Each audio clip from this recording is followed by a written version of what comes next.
what is the significance of the Moyugba?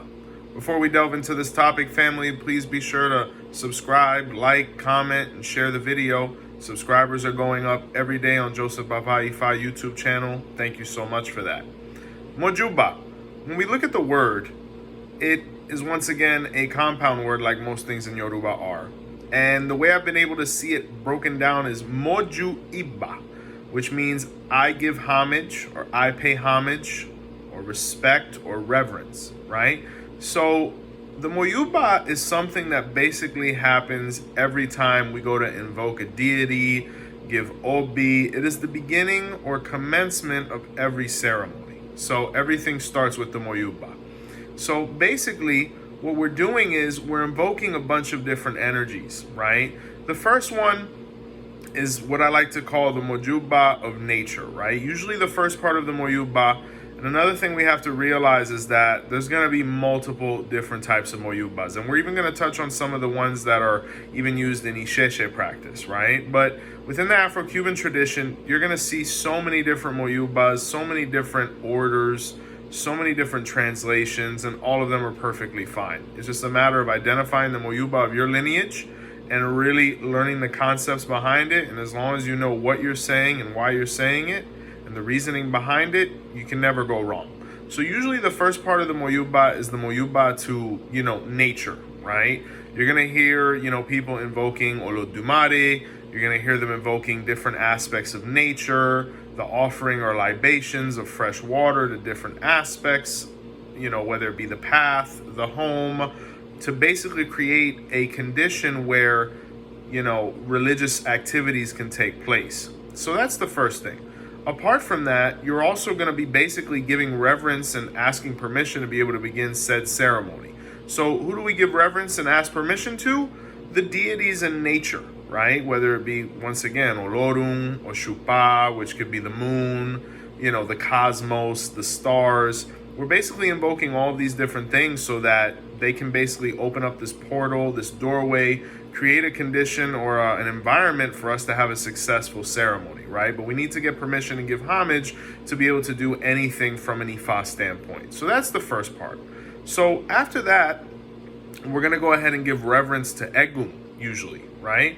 Egun means spirit. So it's going to begin usually with either your spiritual ancestors. If you're a Babalawo, the Babalawos from, Cuba, the ones that were there, that really were the pioneers of Ifa in Cuba. People from your Ifa lineage, if you're an Olorisha, or even if, even if you're not, if you're a Bawalao that's initiated, or if you just want to mention certain Olorishas as well, people from your spiritual lineage. If you're even initiated as a Tata Inkisi and then later initiated into Ifa, these are people that compose your spiritual ancestry, even if it's not from an Ifa standpoint, right? Because after that, you can also mention, relatives, right? God forbid if grandma's not around anymore, your great-grandfather, etc., as far as you know and as far as it goes back. So after that, we're going to have the Moyugba for Egun, right? Very important part, because we ask from nature, because nature obviously allows us to exist and be able to practice this. But, apart from nature, right after, we have to give homage to those who basically sacrificed to be able to procreate and ultimately make sure that we got here, right? Because if we're here, it's because somebody, worked hard to be able to make sure that we arrived, by raising our ancestors and ultimately our elders or even parents, raising us and getting us to a point where we could practice these things. So you're going to see a section of the Moyugba that has to do with Egun, or the ancestors, right?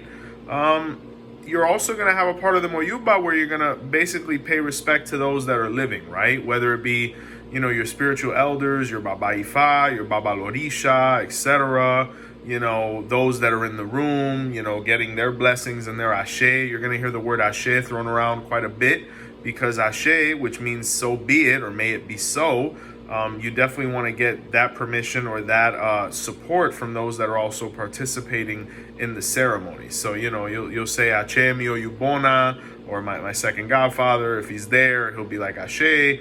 and you just want to get the ashe from those that are present as well. All this energy, we're basically just trying to create a good condition for us to move forward in the ceremony. I like to liken it, and being somebody that used to watch anime, it reminds me of Dragon Ball Z when Goku was creating the spirit bomb, right? And he was asking for all the energy from all of nature and the animals and the people. You're basically getting all those energies to be able to move forward, right?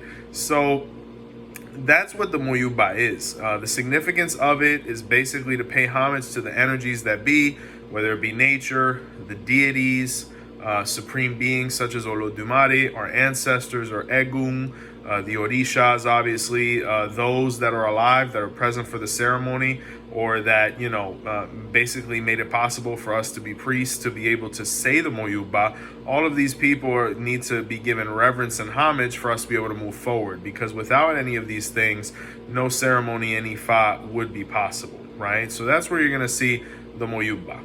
When you go to Isese practice, you're going to see a couple different things. You're going to see something known as the Ibashe, which is basically the same thing, just worded a little differently. There's a couple different phrases. You're obviously going to see different elders mentioned because, it's different lineages of Ifa, different Eguns or different spirits that are mentioned, and that's perfectly fine.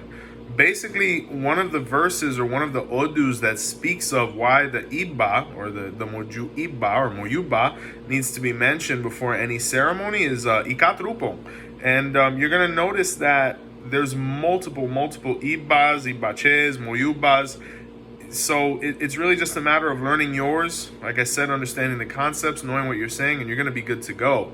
I was actually having a conversation with my padrino the other day, and we were talking about a scenario where, when you would go to a house of a babalawo or another religious practitioner, being a practitioner, you would go and say your Moyugba in front of their Orishas. Before, when you would arrive at a religious house, the first people you would actually salute were the Orishas, if you were an initiated person, right? You'd go there, you salute them, you'd let them know you're there, you come in peace, you come with reverence and respect and love, and you basically let them know, hey, this is who I am, and these were the people that initiated me, and this is where I come from, right? And it was a great way to fraternize and to create harmony within the household, especially when you had visitors or religious functions. Even when you go to a religious function now, the first thing you should be saluting is the Orisha that the function is for, right? In any of its capacities. So the Moyugba is basically to get things started, right? Significance, huge significance. Nothing can be done without it. The Iba is the first thing that has to go, or it has to be done, because through this, we show respect, we pay homage, and we also receive permission, and apart from that, blessings to do what we do. If we weren't to incorporate the Moyugba in a ceremony, ceremonies wouldn't go very well, because all of these different positions in nature, our ancestors, our elders, those present would kind of be looking at you like, well, who gave you permission to be able to do these things? It's interesting because even though it doesn't necessarily touch on the Moyugba, the concept is kind of present. I was actually recently studying an Odu known as Irete Kutang. And in Irete Kutang, it actually speaks of a pataki where there was a gentleman or a farmer who decided to farm without asking for permission to do so. And even though things went well in the beginning, after that, things came crumbling down, right? And what ended up happening was he went to the different positions in nature and deities to kind of find out why were things going wrong. So when he went to Olodumare says, you got some nerve coming here after you fail, because you never asked me for permission or paid homage or said thank you for anything before you got started, so I'm not going to help you. And then he went to the ocean, I think it was the mountain afterwards, and the mountain said the same thing. You never asked me for permission or paid tribute or showed any respect or, any love, so I'm not helping you either, And he went to the ocean, and ultimately he went right back to Mother Earth, which was the person he needed to ask for permission first, being that he was opening up a hole to basically plant things in and receive compensation for it. And unfortunately, at the end of the Padaki, Mother Earth was so insulted that she opened up and consumed him, right? Well, there's plenty of ways to interpret it, but if we kind of look at it, let's say Irete Kutang was trying to feed the earth, but he didn't give Iba, or respect, or honor, or homage before doing it. So being that he didn't give Iba, or Moju Iba, to, Inleogere or Otaole, however you want to call it, or Olodumare or Oke, which was the mountain, or Okun, which is the ocean, or any of these positions in nature, he was able to get started, but things didn't go well, and it actually ended up in him, unfortunately, transitioning far before time. So it speaks of the importance of homage and respect. So even though that Odu, from what I know, doesn't specifically speak of the Iba, you look at that concept there, and it's pretty clear. So, there's going to be a bunch of Odus that speak of the Iba or the Moyugba. Another one that comes to mind right now is Irete Temusa or Irete Ansa. So, there's a bunch of them. You could say Otura Mei as well, the salute to the sun every morning, Eyobe.